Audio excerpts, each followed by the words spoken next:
nagu nägite, ei ole tegu mingi makimuusikaga, ei ole Eurovisioon, meil toimub siin kõik nüüd ja praegu ja päriselt.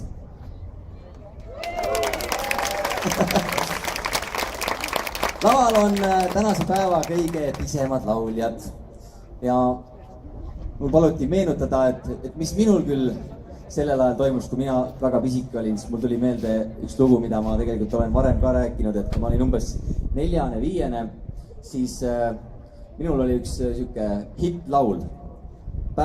Päivlik Pätslik oli selle laulu nimi, see oli setokeelne. Päivlik Pätslik, tulevele tutslik. See oli päikese väljakutsumise laul. Ja oli üks, meie nimetasime seda iloõtak.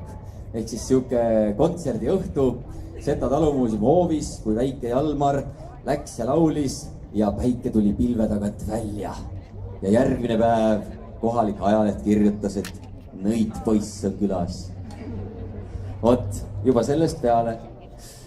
Aga igatahes, anname nüüd laulujärje Mudilaskooridele, kes laulavad meile lausa 2 lugu järjest. Aplaus!